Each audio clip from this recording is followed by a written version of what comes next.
तो suppose if you are, हम इसकी बात कर रहे हैं बैंक की, हमारा बैंक है, इट इज़ अ प्रोजेक्ट।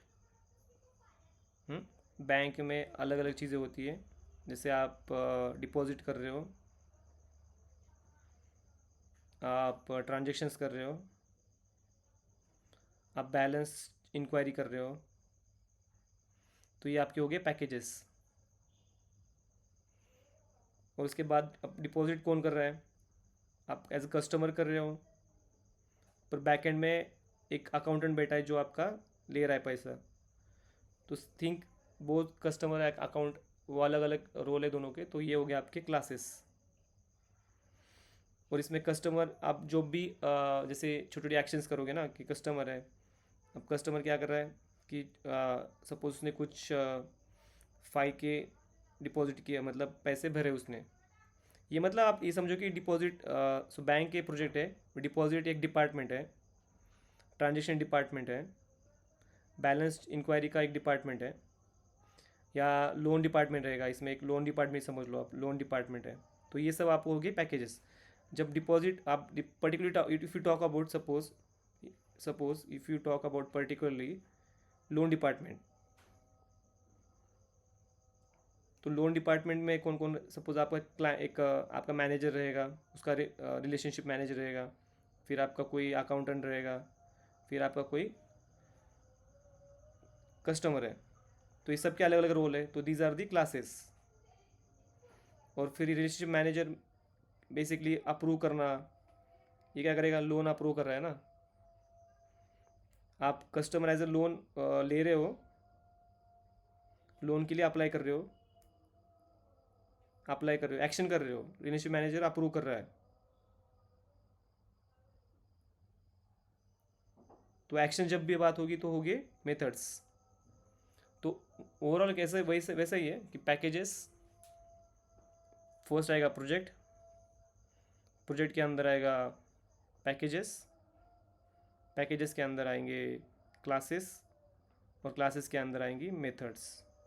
और उसमें मैंने कुछ रूल बताया था कि एक्सेप्ट क्लास छोड़ के, क्लास का जो नेम स्टार्ट होगा वो आएगा कैपिटल लेटर्स में, बाकी तीनों के केस में it is in a lower case. तो ये इस पर डिस्कशन हुआ था। अब मेन चीज़ वही है कि हम इक्लिप्स पे एक बार फिर से देख लेंगे। अब इक्लिप्स ओपन करता हूँ मैं, तो यहाँ से फिर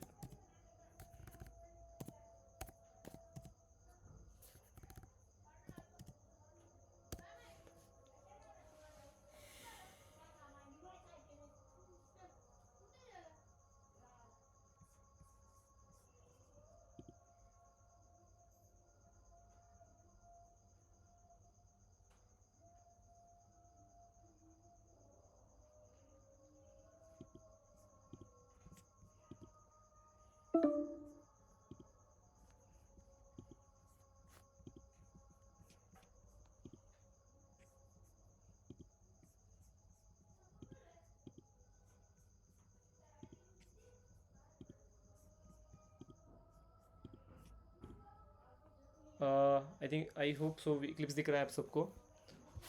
तो फिर से हम इसमें बनाएंगे, एक मिनट। आई आई आई भाई जो बोल बस।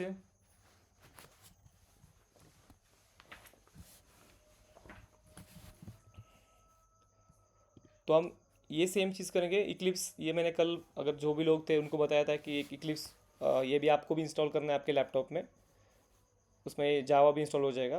तो आपको कोई पैकेज प्रोजेक्ट क्रिएट करना है, आप इस पर क्लिक करो, या फाइल पे जाओ, न्यू में करो, यहाँ पे जावा प्रोजेक्ट दिखेगा आपको। हम्म, आप जावा प्रोजेक्ट क्रिएट कर रहे हो, तो अब मैंने बताया था कि आप क्या करो, स्मॉल लेटर में स्टार्ट करोगे, तो यू विल ऑलवेज स्टार्ट का नेम इन स्मॉल लेटर में। तो मैंने किया SBI बैंक का प्रोजेक्ट, सपोज SBI बैंक। उसके बाद मैंने किया फिनिश, कुछ चेंज नहीं करना है, फिनिश किया। अब SBI बैंक में गया मैं, या उसके बाद मैं, मुझे क्या करना है, इसको एक्सपांड करना है। इसमें SRC मतलब सोर्स कोड रहता है। इस पे गया, राइट क्लिक किया, न्यू में गया, उसमें मैंने ट्राई किया पैकेज क्रिएट करने का के लिए, न्यू पैकेज। तो इसमें बेसिकली मैंने बताया था कि आपको नेम, पैकेज नेम भी स्मॉल लेटर्स में लेना है। अब मुझे पैकेजेस क्या है मेरे, सपोज लोन डिपार्टमेंट है मेरा, अगर मैंने ट्राई किया कैपिटल, यहाँ पे आ रहा है देखो, discourage package name by convention, package name usually start with the lower case letter. आपको बोल रहा हो कि लोअर केस लेटर में लो, आप नहीं ले रहे थे, तो मैंने यहाँ पे लोन इसमें डाला स्मॉल में, मुझे कैपिटल, फिर मैंने कुछ डिपार्टमेंट करना था स्टार्ट, तो मैंने डिपार्टमेंट स्मॉल कैपिटल में किया। तो ये हो गया मेरा पैकेज क्रिएट। मैं और एक पैकेज क्रिएट करता हूँ इसमें, सपोज मैं करता हूँ अकाउंट डिपार्टमेंट करता हूँ, ये तो हो गया लोन डिपार्टमेंट। अब मैं करता हूँ account department package, account department. ऐसे आप अलग अलग पैकेज क्रिएट कर सकते हो। अब मुझे लोन डिपार्टमेंट के अंदर क्या करना है, 3 क्लासेस क्रिएट करनी है। कौन कौन सी?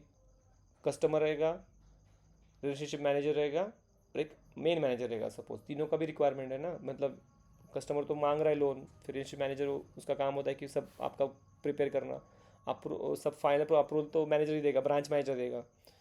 सपोज मुझे 3 क्लासेस क्रिएट करनी है इसके अंदर। क्लास पे क्रिएट किया मैंने, यहाँ पे जब भी आप जाओगे, यहाँ पे राइट क्लिक करो आप पैकेज पे, फिर राइट क्लिक करना, न्यू में जाओ, यहाँ पे आपको दिखेगा क्लास, तो आपको क्लास करना है। और मैंने बताया था कि class name always start with the capital letters. अगर मैं ट्राई कर रहा हूँ कि स्मॉल में, देखो अब मैं ट्राई किया कस्टमर, देखो यहाँ पे मैंने सी स्मॉल में डाला, यहाँ पे इंस्टेंटली आपको दिख रहा है कि type name is discourage by convention, Java type names usually start with an upper case letter. तो ये बोलेगा कि आपको हमेशा कैपिटल लेटर में करो स्टार्ट। तो मैंने किया कस्टमर क्रिएट, मैंने इसमें इस पर क्लिक किया, पब्लिक स्टैटिक, ये मेन मेथड रहती है। फिर मैंने लोन डिपार्टमेंट पे गया, फिर मैंने किया एक, फिर से क्लास नया क्रिएट, रिलेशनशिप मैनेजर।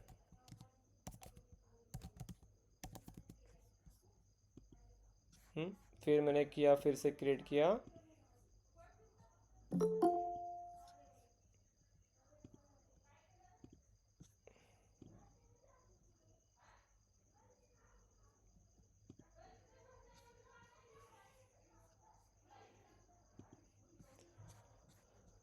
फिर मतलब ये हमने लोन डिपार्टमेंट में 3 कस्टमर, एक कस्टमर क्रिएट किया, एक रिलेशनशिप मैनेजर क्लास क्रिएट किया। अब थर्ड चीज़ मैं इसमें क्रिएट कर रहा हूँ ब्रांच मैनेजर। सॉरी ये क्लास नहीं, ये नहीं था, दिस इज रॉन्ग। तो मैं क्रिएट कर रहा हूँ ब्रांच मैनेजर।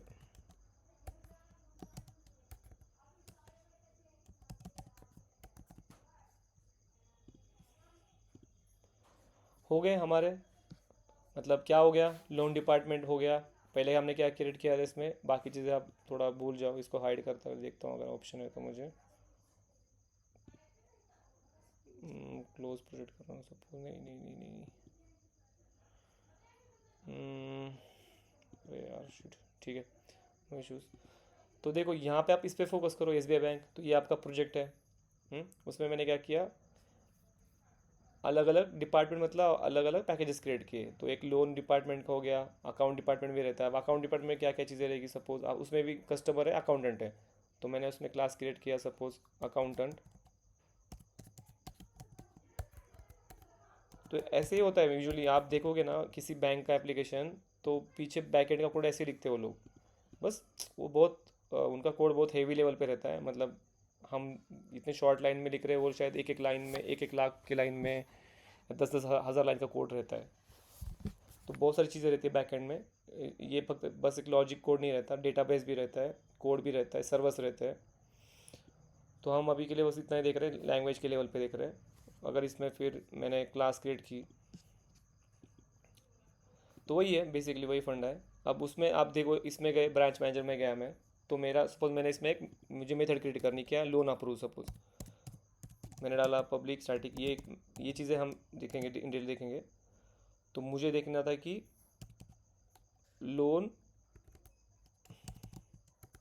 अप्रूव सपोज मैंने किया लोन।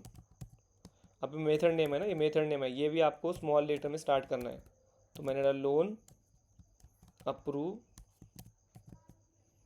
मेथड, लोन अप्रूव, एक हो गया। अब कस्टमर क्या करेगा, कस्टमर को चाहिए था लोन, तो उसने भी क्या किया, पब्लिक स्टैटिक। ये चीज़ें, इस हर चीज़ का मीनिंग है यहाँ पे, ये चीज़ें हम अभी एक्सप्लेन करेंगे। शायद मैं इसका कुछ आपको ये रेफरेंस दूंगा कुछ चीज़ों का, जो आपको थोड़ा एक आइडिया देगी। तो पब्लिक स्टैटिक वॉइड मैंने यहाँ पे डाला लोन इंक्वायरी, एक लोन इंक्वायरी हो गई। फिर एक हो सकता है कि लोन एप्लीकेशन हो गया सपोज। बस इसमें चेंज क्या करना है अपने को, दीज आर द मेथड्स। तो बस मुझे मेथड चेंज करनी है। सपोज मैंने डाली लोन एप्लीकेशन। तो कभी भी आप आपका कोड लिखोगे क्लासेस में, हमेशा आप इतना याद रखो, you will always right your code in a class. तो ये क्लास है, यहाँ पे कैसे पता चलेगा, यहाँ पे क्लास लिखा है। अगर आप इस पर क्लिक करोगे तो इसका क्लास का एरिया है, मतलब आपके पास ये चीज़ें तो बस हाई लेवल पे है, मतलब प्रोजेक्ट पैकेजेस मेन कोड लिखते हो, आप कोड लिखते हो इन द क्लास। और यहाँ पे कैसे पता चलेगा क्लास है, दिस इज़ अ क्लास। और क्लास किस में पैकेज में है, ये इस पैकेज में है, लोन डिपार्टमेंट पैकेज में। और इसके अंदर ये क्या है, छोटी छोटी मेथड से, ये भी मेथड है, ये भी मेथड है। ओके, तो ये सब चीज़ें हुई। बट ये जो बाय डिफ़ॉल्ट एक मेथड रहती है, उसको बोलते हैं मेन मेथड। ये यहाँ पे लिखा है मेन, ये सिग्निफाई करता है, इसका एक सिंटैक्स है, ये फिक्स सिंटैक्स है। आप जब भी कोड लिखोगे तो आपको मेन मेथड का बहुत ध्यान रखना पड़ता है, बिकॉज मेन मेथड ही से ही आपका एग्जीक्यूशन स्टार्ट होता है। और इसमें हर एक चीज़ का एक मीनिंग रहता है, पब्लिक का एक मीनिंग रहेगा, स्टैटिक का एक मीनिंग रहेगा, वॉइड का एक मीनिंग है, मेन का एक मीनिंग है। सो इस पे, तो इसको बोलते हैं पब्लिक को access modifiers. Static non static एक कीवर्ड्स है, वॉइड का भी मतलब होता है, मेन मेथड का नाम है, स्ट्रिंग मतलब वो नॉन प्रिमिटिव डेटा टाइप है। तो दिस सो ये बेसिकली चीज़ ऐसे ही कि हमें ये चीज़ें इन डिटेल में पढ़नी है फ्रॉम द पब्लिक इटसेल्फ। अगर जो हमने डेटा टाइप पढ़ा था अभी, वो कैसे इसमें यूज़ कर सकते हैं। सपोज़ अगर मुझे कोई नंबर लेना है, मैंने क्या किया, सपोज़ यहाँ पे मुझे अगर सपोज़ नंबर लेना था, इंट मैं यूज़ करूँगा, उसके बाद नम यूज़ करूँगा। मतलब मैंने आपको एक सिंटैक्स दिया था ना, ये सिंटैक्स शायद आप अभी याद आ रहा है कि नहीं आपको, जस्ट गिव मिनट।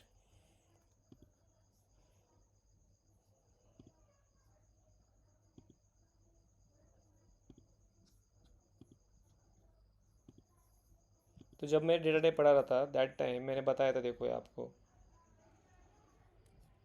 यहाँ पे देखो, पहले हमने क्या किया, हमें लेना था एक वैल्यू, एक नंबर लेना था हमें। सपोज़ कैलकुलेशन करना है तो मुझे कुछ वैल्यू लेनी है, तो मैंने सपोज़ मुझे नंबर लेना है, तो नंबर लेना है, तो नंबर के लिए डेटा टाइप कौन सा है, इंट फिक्स है।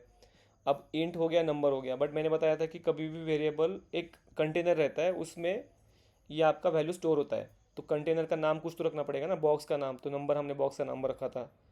तो एक एक सिंटैक्स तैयार हुआ, सिंटैक्स कैसे तैयार हुआ, ऐसे कैर सी ए। सपोज़ मुझे अभी इंट नंबर लेना था, मुझे सपोज़ 5 नंबर लेना है, तो मैं पहले 5 नंबर लिया मैंने। उसके लिए मुझे क्या करना था, एक डेटा टाइप लेना था, इंट लिया जो उसकी रिलेवेंट है। फिर एक बॉक्स में डालना था 5 को, तो बॉक्स का नाम दिया,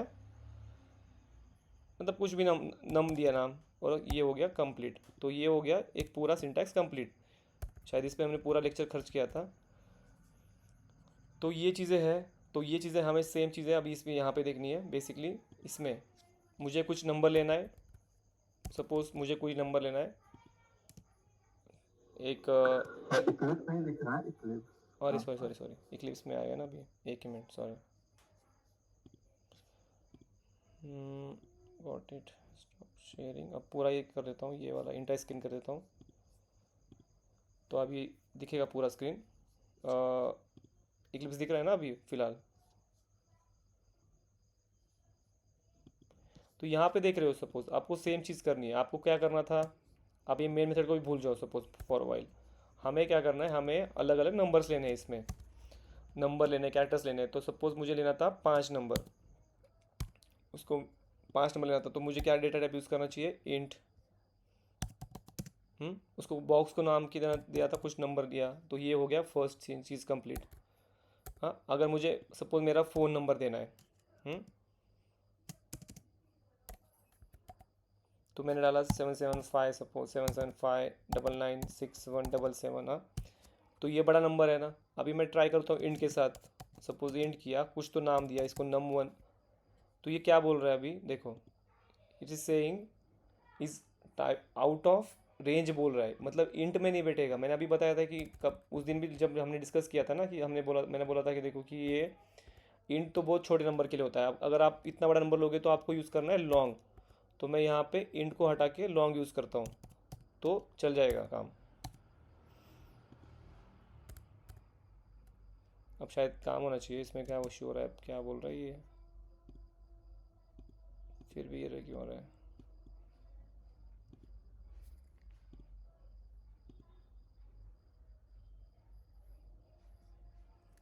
नहीं यार, इसके आउट ऑफ रेंज तो नहीं आना चाहिए। ठीक है, मतलब ये मेरा 10 डिजिट भी लॉन्ग से ऊपर हो रहा है, मतलब I think for the only 9 digit तक ही, 9 डिजिट तक ही वैलिड है लॉन्ग के लिए भी, उसके आगे नहीं जाएगा। फिर आप शॉर्ट ले सकते हो। शॉर्ट के लिए सपोज मुझे कुछ num2 लेना है, एक कोई नंबर लिया छोटा मोटा, ये हो गया शॉर्ट हो गया। अब पढ़ा था हमने बाइट पढ़ा था, और बाइट के लिए बहुत छोटी रेंज थी, जैसे कि 127 तक था, ये उतना ही था वो। उसके आगे जाऊंगा तो 128 को एरर आएगा शायद, आई होप सो। एरर आ रहा है देखो यहाँ पे, उसकी रेंज फिक्स है माइनस, इसकी रेंज कितनी थी बाइट के लिए, -127 से लेके कैपिटल 127 तक है, मतलब सॉरी पॉजिटिव। तो ये देखो फंडा वही है कि देखो आप वाइडली आप इंट यूज़ करो, बट जब भी बड़ा नंबर होगा तो आप लॉन्ग यूज़ करो। शॉर्ट और बाइट यूज़ करने की आपको ज़रूरत नहीं है, बट इनका मेमोरी कंजप्शन अलग रहता है। आप लॉन्ग यूज़ करोगे उसको ज़्यादा मेमोरी लगेगी, इंट को कम लगती है, शॉर्ट को उससे कम लगेगी, ऐसा रहता है वो। और ये आपको पूरा फ्रीडम है कि इसमें कुछ भी यूज़ करो आप। मैंने नम नम हटाया, यहाँ पे यन रखा तो भी कुछ इशू नहीं है, यहाँ पे कुछ भी जेड ही डाला, यहाँ पे कुछ भी डाला यू। तो ये बस होता है कि बॉक्स का नाम होता है, यहाँ पे कोई फ्रीडम नहीं है। ये आपको पूरा, इसको बोलते हैं रेफरेंस नेम, वेरिएबल नेम। और आप नेक्स्ट टाइम क्या करोगे, एक बार आपने जेडी में ये नंबर डाल दिया ना, तो आप हर टाइम जेडी यूज़ करना है आपको। अब आप ये नंबर इसमें डाला है ना आपने, तो ये जेडी बॉक्स यूज़ करना हर जगह। तो मैं दिखाता हूँ आपको प्रिंट करके भी। सपोज अभी मैंने क्या किया, मेन मेथड लिए एक, इसमें डालता हूँ।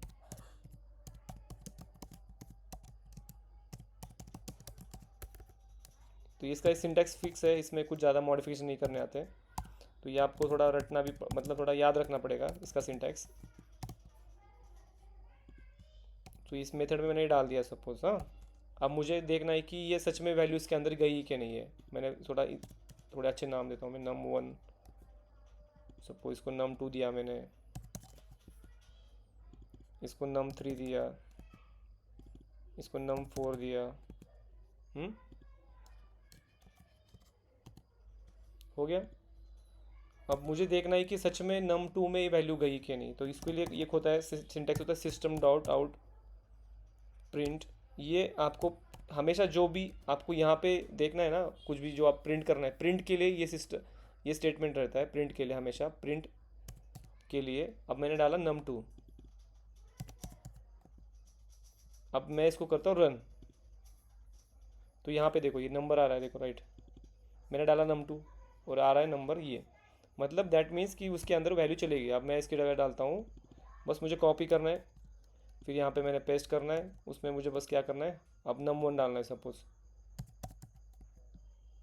अब मैं हर एक का डालता हूँ, num1 डालता हूँ, फिर इसको यहाँ पे num2 डाला,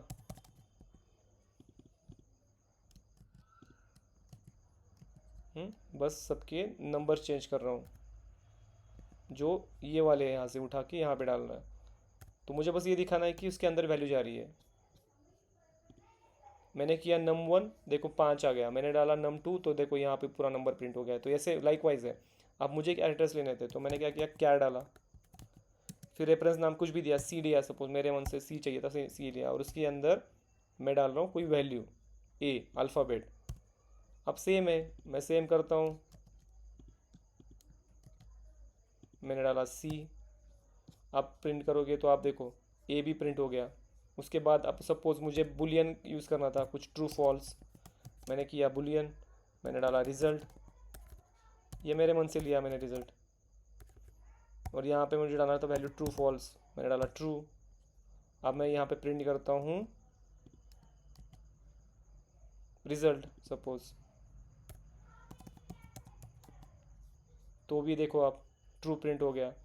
उसके बाद मैं फ्रैक्शन में कोई वैल्यू ले लेता हूँ। सपोज आप फ्रैक्शन में क्या करना है, मुझे वैल्यू लेनी थी 3.1444 है, अभी वैल्यू लेनी थी, तो मुझे करना है फ्लोट यूज़। इसके लिए मैंने यूज़ किया फ्लोट, मैंने डाला एफ। बट इसमें क्या रहता है कंडीशन कि आपको एंड में एफ डालना पड़ेगा अगर आप फ्लोट यूज़ कर रहे हो। हाँ, तो अभी देखो मैं बस प्रिंट करूँगा एफ, तो भी प्रिंट हो जाएगा। अब देखो ये भी प्रिंट हो गया।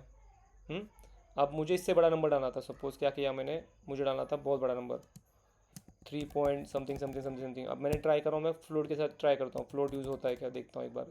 F2, देखो ये एरर आ रहा है आपको, नहीं एफ डालता हूँ, सपोज एफ भूल गया ना, तो ये भी चल रहा है, मतलब इशू नहीं है अभी तक। तो इससे बड़ा नंबर ट्राई करता हूँ कुछ, या आई ट्राई दिस, तो भी कोई इशू नहीं है अभी तक, अभी भी इशू नहीं आ रहा। मतलब फ्लोट काम कर रहा है वैसे, कोई इशू नहीं है। Let's see if it works और नॉट।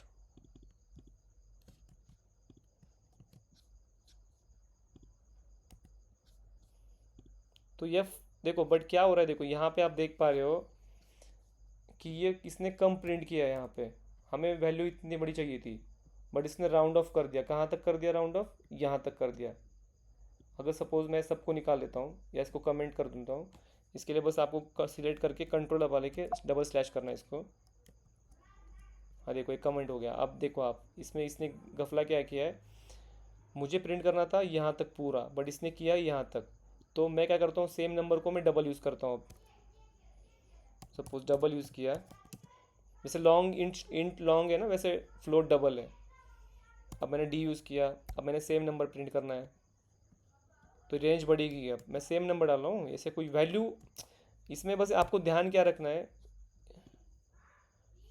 अब मुझे सेम प्रिंट F2 था ना ये, अब मैं यहाँ पे डी प्रिंट करता हूँ।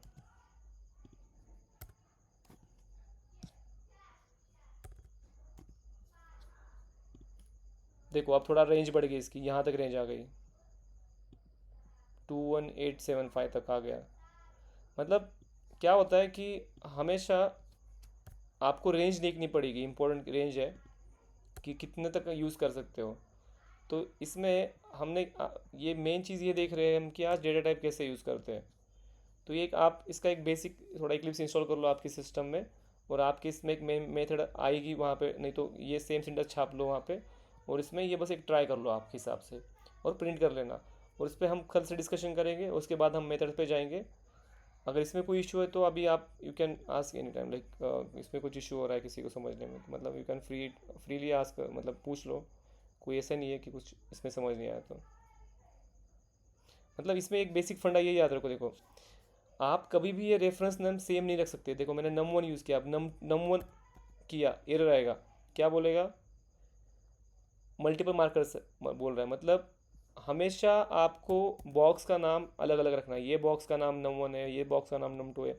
आप ये कितना भी रिपीट कर लो, ये वैल्यू भी रिपीट कर लो, कोई इशू नहीं है, बट आप ये रेफरेंस नाम सबके अलग रखने पड़ेंगे आपको। आप एक नाम रख नहीं सकते, आपके हिसाब से रखो बट अलग अलग नाम रखो, यूनिक चाहिए। इसमें कुछ इशू है किसी को? हेलो? मतलब these are the primitive data types, सबकी एक रेंज है। और मैंने शायद अभी मेरे नोट्स भी मैंने ग्रुप में लिंक डाली है, तो आप उस पर चेक कर सकते हो कि हर एक की कितनी रेंज है। तो जब भी हम नंबर्स की बात करेंगे तो हम क्या चूज़ करेंगे, int, long, short, byte. But हम मोस्टली यूज़ करेंगे इंट। बट अगर बहुत बड़ा नंबर होगा तो हम जाएंगे फॉर लॉन्ग। अगर हमें कोई कैरेक्टर्स लेने हैं, सपोज हमें एक कैरेक्टर की बात कर रहे हैं हम, आपको ABCD लेना है तो आपको हमेशा यूज़ करना है कैर। अगर आपको ट्रू फॉल्स यूज़ करना है तो आपको यूज़ करना है बुलियन। और अगर आपको फ्रैक्शन नंबर यूज़ करने हैं तो आपको फ्लोट या डबल में से यूज़ करना है। तो इतना ही समझ लो बस। अभी मैंने जैसे बताया था फर्स्ट डे पे कि वैल्यूज़ लेनी है, बट क्या होता है वे वैल्यूज़ फिक्स नहीं है। अब मेरे कैलकुलेटर में आज 5+5 कर रहा हूँ, सपोज मैं आज 5+5 कर रहा हूँ। अब मुझे नेक्स्ट ऑपरेशन करना है, कि कुछ ये करना था, 5+5 किया। अब नेक्स्ट ऑप्शन क्या है मेरा, 10+2 है। तो ये वैल्यूज़ तो फिक्स नहीं है ना, इनपुट तो फिक्स नहीं है। इनपुट फिक्स नहीं है, इसलिए हम कभी भी हार्ड कोड नहीं करते। तो that's why data type generate हुआ है। कि डेटा टाइप मतलब क्या है, आप, मैंने लॉजिक क्या लिखा, फिर सपोज मुझे लॉजिक लिखना है कैलकुलेटर के लिए, मैंने क्या लिखा, suppose num1 plus num2 equals, ये मेरा लॉजिक है। तो ये num1 में कोई वैल्यू डालो, मैंने आज 5 डाला है, कल मुझे 10 40 मतलब ये इसको ऊपर लेता हूँ, रुको। तो मुझे मेरा लॉजिक ये है, तो मैं ये वैल्यू मुझे हमेशा चेंज करनी आनी चाहिए। इसलिए हम ये वैल्यूज़ डायरेक्टली नहीं डालते कोड में। हम क्या करते हैं, उसको नंबर और num2 लेते हैं, और उसमें कोई वैल्यू आप यहाँ पे चेंज कर लो, यहाँ पे आगे जाके ये कैसे कर सकते हो। सपोज अभी सब भूल जाओ आप, फॉर नाउ अब ये सब भूल जाओ। अभी क्या है वैल्यू, सपोज अभी num1 की वैल्यू 44 है, मैं प्रिंट कर देता हूँ आपके लिए।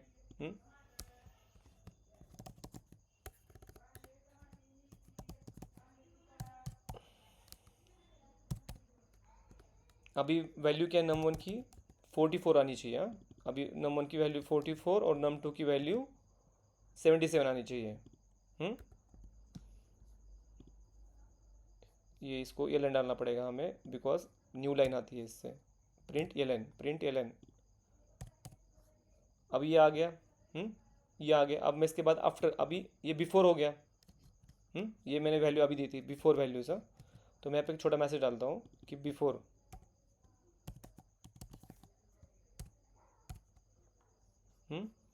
ये आ गया बिफोर।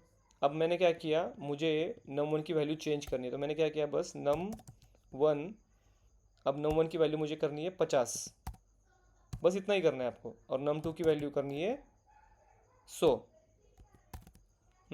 अब सेम चीज़ें करनी है, अब सेम यही लाइन कॉपी करो, इसके नीचे डाल दो, और सेम लाइन यहाँ पे करो और इसके नीचे डाल दो।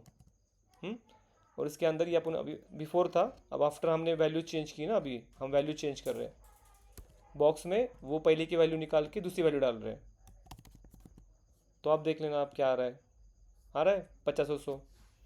मतलब जो हमने num1 की फैन 44 लिया, अगर मैं यहाँ पे फिर से इंट लिखूंगा ना, तो एरर आएगा। क्या बोलेगा, देखो एरर आएगा, मल्टीपल मार्कर्स बोलेगा। मतलब क्या होता है, एक बार आपने लिख दिया इंट है तो ये नंबर है। जावा इतना स्मार्ट नहीं है। हाँ, तो मैंने वही मेन पॉइंट वही है कि हमें क्यों बताना पड़ रहा है जावा को कि भाई ये नंबर है, कैरेक्टर है, क्योंकि जावा इतना स्मार्ट नहीं है। जावा को बताना पड़ रहा है, अगर मुझे कैरेक्टर लेना है तो कैर लेना है, अगर मुझे फ्रैक्शन मिले तो फ्लोट यूज़ करना है। हमें जावा को बताना पड़ रहा है कि भाई मैं नंबर ले रहा हूँ, इसलिए यूज़ कर रहा हूँ। अगर जावा इतना स्मार्ट होता तो मैं ये लिखता ही नहीं इंट, मैं सीधा करता num1 इक्वल्स टू 44। पर जावा इतना स्मार्ट नहीं है। अब मुझे कल जाके क्या करना है, मुझे लेना है कैरेक्टर्स कोई, जैसे कि कोई सपोज ए लेना था, तो मुझे बताना पड़ेगा जावा को, भाई तू क्या यूज़ कर, और ये वेरिएबल नेम यूज़ कर। और इस पर कल और डिटेल में डिस्कशन करेंगे, वेरिएबल्स और डेटा टाइप पे, बिकॉज डेटा टाइप और वेरिएबल बहुत समझना बहुत इंपॉर्टेंट है। अभी के लिए बस आप इतना समझ लो कि ये टाइप्स ऑफ डेटा टाइप्स रहते हैं, और ये पैकेज, क्लास, मेथड्स, ये थोड़ा सा ओवरव्यू आप समझ लो आज के लिए। तो विल स्टॉप फॉर टुडे, और टुमारो हम डिस्कशन करेंगे वेरिएबल पे in detail with the methods. तो आप भी आज भी कुछ कन्फ्यूजन हो तो आप आज पूछ सकते हो, नहीं तो कल ये चीज़ें आपकी क्लियर हो जाएगी, कोई इशू नहीं है इसमें। एनीवन हैज़ एनी कोई डाउट है अभी के लिए, माइट भी होगा भी, but don't hesitate to ask, because ऐसा नहीं होगा कि मैं आप आगे बढ़ूंगा, बट कल हम पढ़ाएंगे। उसके बाद जब भी नेक्स्ट लेक्चर होगा तो उसमें मैं रैंडमली मतलब थोड़ा डिस्कशन करते रहेंगे हम कि ये कितना आपको अंडरस्टैंड हो रहा है। तो आज के लिए इतना करता हूँ, और मैं नोट्स वहाँ पे है ग्रुप में एडिट नोट्स है, और प्रोग्राम में भी डाल दूंगा। तो आपके सिस्टम में इक्लिप्स इंस्टॉल कर लेना आप, मैं कुछ आपको ये भेज दूंगा यूट्यूब पे छोटा video, that will help you to install, आपको आइडिया देगा वो बेसिकली। देन अगर किसी से कोई है नहीं तो फिर that will I take no कि किसी को इशू नहीं है अभी तक। कल चीज़ें और क्लियर हो जाएगी, बिकॉज हमने अभी तक देखा था इसलिए थोड़ा फास्ट फॉरवर्डिंग में देख लिया हमने, बट कल बहुत सी चीज़ें क्लियर हो जाएंगी और से डिटेल में। चलो then, thank you for today, will see you tomorrow, bye bye, take care, bye.